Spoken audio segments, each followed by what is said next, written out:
जब भी कोई मोहब्बत की मिसाल देता है तो सबसे पहला नाम आता है ताजमहल का। लेकिन क्या आपने कभी सोचा है कि जिसे हम एक प्रेम की निशानी समझते हैं वो शायद एक बहुत बड़े राजनीतिक, धार्मिक और ऐतिहासिक रहस्य की परतों में लिपटी एक रहस्यमयी इमारत भी हो सकती है। क्योंकि ताजमहल सिर्फ सफेद संगमरमर की एक इमारत नहीं, ये भारत के इतिहास की वो किताब है जिसका हर पन्ना आज भी अधूरा है। कहानी शुरू होती है 1731 से, जब मुमताज महल की मृत्यु चाइल्ड बर्थ के दौरान हो गई। उसके बाद शाहजहां ने ताजमहल बनवाने का फैसला किया, लेकिन ये एक आम इमारत नहीं थी। कहते हैं कि शाहजहां ने ताज की नींव रखने से पहले खुद 3 दिन तक यमुना किनारे बैठकर ध्यान लगाया था, ताकि उन्हें इस मकबरे के लिए सही स्थान मिल सके। और जब जगह तय हुई तो शुरू हुआ एक ऐसा निर्माण कार्य जो आने वाली सदियों को हैरान कर देगा। लेकिन आप ये जानकर चौंक जाएंगे कि इस भव्य इमारत की नींव पत्थर नहीं बल्कि सागौन की लकड़ी से बनाई गई है। जी हां, और वो भी ऐसी लकड़ी जो नमी में ही बच सकती है। अब सोचिए, अगर यमुना नदी एक दिन सूख जाए तो ताजमहल की नींव सड़ने लगेगी, यानी ताज की जान यमुना में बसती है। अब जब इतना विज्ञान इस्तेमाल हुआ हो तो क्या आपको लगता है कि शाहजहां सिर्फ एक मकबरा बनवाकर रुक जाते? दरअसल French traveller Jean Baptiste Tavernier ने 1665 में एक दावा किया था कि शाहजहां ताजमहल के सामने यमुना के उस पार एक और ताजमहल बनवाना चाहते थे, इस बार काले पत्थरों से, अपने लिए, जिसे ब्लैक ताजमहल कहा गया। यहां तक कि आज भी मीना बाजार के पास कुछ ऐसे काले संगमरमर के अवशेष मिले हैं जो इस थ्योरी को थोड़ा बहुत सच बनाते हैं। लेकिन कहते हैं, किस्मत जब साथ छोड़ती है तो अपने सबसे करीबी ही पीछे खींच लेते हैं।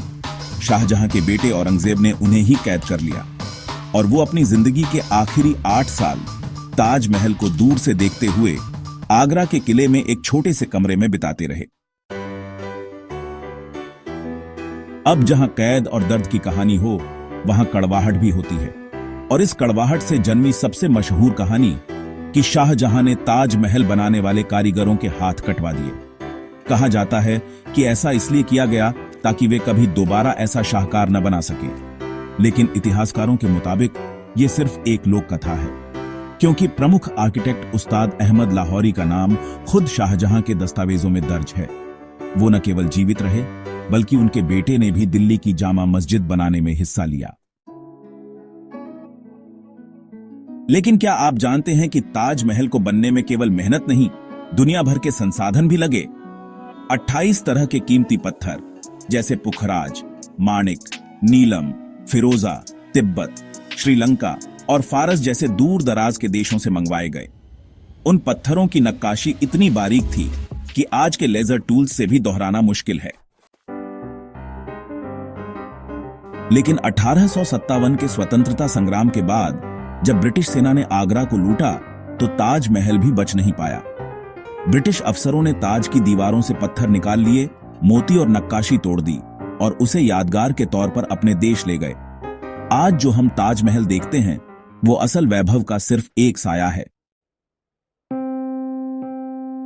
और अब बात करते हैं उन कमरों की जो आज भी बंद है। ताजमहल में 100 से ज्यादा बेसमेंट रूम्स हैं जो यमुना की ओर नीचे बने हैं और आम जनता के लिए आज तक बंद है। कुछ इतिहासकारों का दावा है कि वहां हिंदू स्थापत्य कला के चिन्ह मिलते हैं। कुछ कहते हैं वहां सिर्फ खंभों और पानी की निकासी की सुरंगें हैं। भारतीय पुरातत्व सर्वेक्षण ने सुरक्षा कारणों का हवाला देते हुए इन्हें बंद रखा है, लेकिन लोगों का कौतूहल हर साल बढ़ता ही जा रहा है। और जब रहस्य बढ़ता है तो थ्योरीज भी आती है। तेजो महालय थ्योरी, यानी वो दावा कि ताजमहल असल में एक प्राचीन शिव मंदिर था जो बाद में शाहजहां ने कब्जा करके मकबरे में बदल दिया।